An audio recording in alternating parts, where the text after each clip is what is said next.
I'm here with Max Weinberg, the steady beat of the E Street Band since 1974, if I'm right. Oh, you're absolutely right, and it's my pleasure to be here with you. Okay, and we will, then I'd like to go a small preview of your message tonight, and if I can, are you interested in this about, you know, in Stars of David, you said the Passover Seder taught you how to serve music? Well, you know, those are great topics, and I'll address that. I'm here tonight in Broward County, in Davie, specifically for the Jewish Federation of Broward County. And they do phenomenal work, and they've always done phenomenal work. Florida in general, where we are tonight, even though this is going out all over the country, has a long history of Jewish involvement, going way back to even the 1600s here. And so it's particularly pleasurable for me to be down here where so many of the Jewish community reside, of which I consider myself a part. And the message that I basically talk about is, with respect to the Jewish Federation, is the sense of outreach and the mission of outreach that they embrace, which in a lot of ways is a lot like playing music. You know, a well-known singer colleague of mine once said that what we try to do is roll into town and let people dance all over their problems for a couple of hours. And in that way, we are advancing the concept of Tikkun Olam through our music. And as a Jew, as a 61-year-old Jew being raised in a synagogue in New Jersey, these were precepts and ideas that were advanced all the time. So I saw through the music in my 50-plus year career an opportunity to light the world in my own way through music. And I've been very fortunate to be able to do that. And that's basically what I talk about. All right, let me just stay with that, because I read an interview you gave some number of years ago where you said that the Passover Seder and the impression that it made on you taught you how to serve music to an audience. Tell me how the Passover Seder is like music. Well, I did make a comment once that I related the Passover Seder to music in this way, that the concept and actual definition of Seder is order. And in the service, there is, of course, a very specific order. And, you know, when you're a kid, you look forward to that yearly ritual, that ceremony. Our rabbi in our temple would hold a big Seder for the temple and then break it down to each table with, so he was a very impressive individual, Rabbi Avraham Soltis, maybe a lot of your viewers might remember him, with the concept of order. And in my drumming, I always tried to bring a sense of order, a sense of architecture, if you will, to my drumming, where it wasn't haphazard. There was a beginning, a middle, and an end.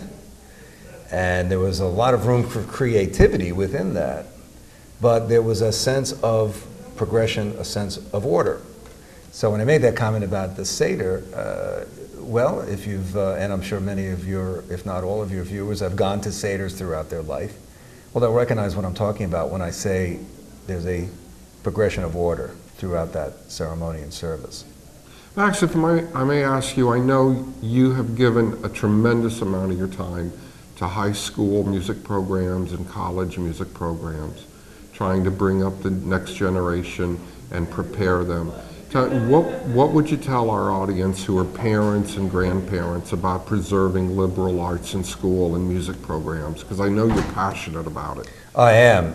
It's more important now than ever. The cutbacks generally in our society have really left not even marginally people dispossessed of their support systems, their interests in arts education, particularly.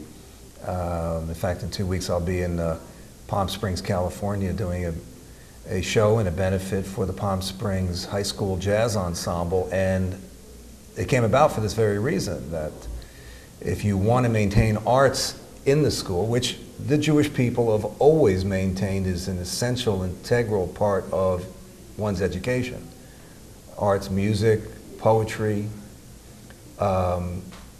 that's one of the things that really appealed to me as growing up, was the music side of the just even the services.